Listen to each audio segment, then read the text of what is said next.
बहुत समय पहले एक गांव में रमैया और जानकी नाम के पति पत्नी रहते थे। उनके दो बेटे थे, महेंद्र और महावीर। पिताजी महेंद्र को बहुत पसंद करते थे और उनकी माँ महावीर को बहुत पसंद करती थी।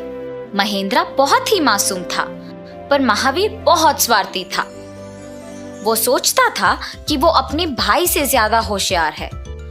रमैया खेती करके अपने परिवार का देखभाल करता था।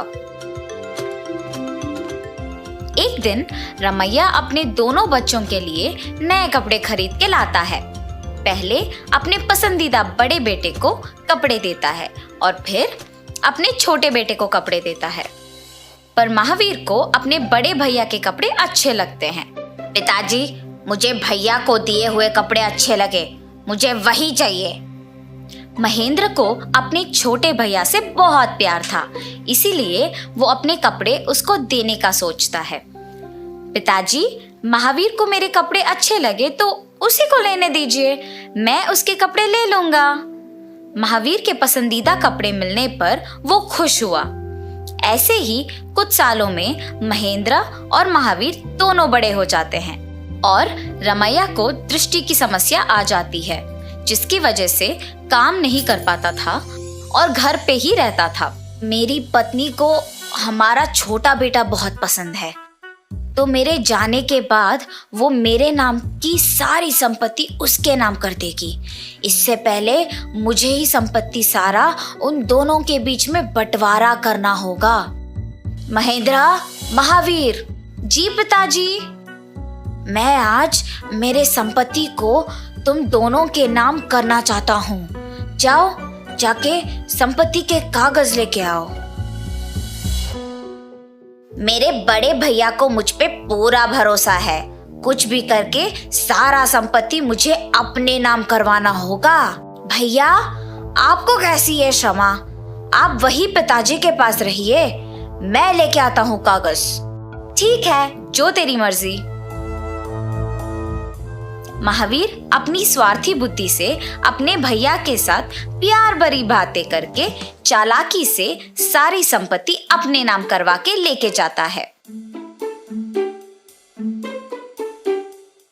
पिताजी, आपकी इच्छा के अनुसार मैंने आपके संपत्ति को बराबरी से हम दोनों में बंटवाया है। ये महावीर तो मतलबी इंसान है, प्यार का नाटक करके सारी संपत्ति उसके नाम करवा लिया होगा। पर ये महेंद्र को अपने भाई पे पूरा भरोसा है। महेंद्र, जरा अपने भाई के लाए हुए कागजों पे जो लिखा है वो पढ़ के सुनाना बेटा। पिताजी, जैसे आपने चाहा महावीर ने वैसे ही किया। अब वापस पढ़ के सुनाने की क्या जरूरत है? मुझे अपने भाई पे पूरा भरोसा है। ठीक है बेटा, तुम्हारी मर्जी। ऐसे कह के रमैया संपत्ति के कागजों पे बिना कुछ सोचे अपना हस्ताक्षर कर देता है। महावीर बड़े खुशी से कागजों को ले लेता है। हा हा हा, अब इस पूरी संपत्ति का मालिक मैं हूँ। क्या कह रहे हो तुम महावीर? भैया, मुझ पे पूरा विश्वास करके सारी संपत्ति के कागजों पे पिताजी के कहने पर भी बिना पढ़े उनके हस्ताक्षर करवा के सारी संपत्ति मेरे नाम करवा दिया आपने। मुझे यकीन नहीं हो रहा है कि संपत्ति के लिए तुम ऐसे धोखा दोगे। रमैया को अपने दोनों बेटों की बातें सुनकर बहुत बुरा लगता है। बुरा मत मानिए पिताजी, मुझे तुम दोनों संपत्ति से बहुत बढ़कर हो। महावीर संपत्ति के कागज लेके अपने माँ को बिन बताए वहां से चला जाता है।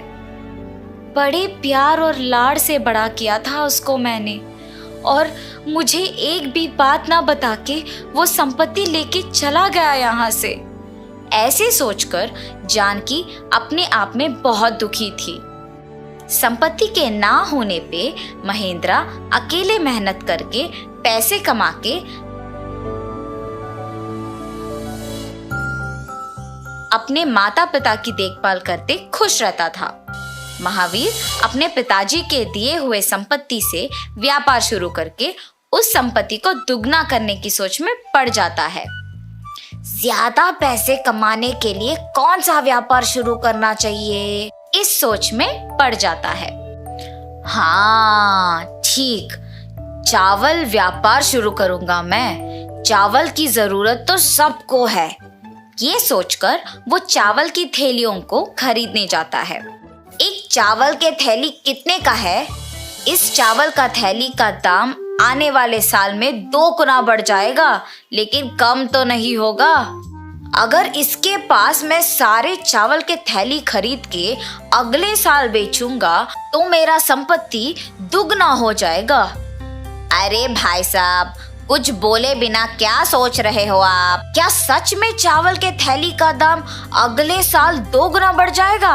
हाँ भाई साहब, सच में इस किस्म का चावल आपको बाजार में आसानी से नहीं मिलेगा। अच्छा, तो मुझे आपके दुकान के सारे चावल के थैली बेच दीजिए। ऐसे कहकर महावीर उन सारी थैलियों को खरीद के एक दुकान भी खरीद के उसमें रख देता है। अगले साल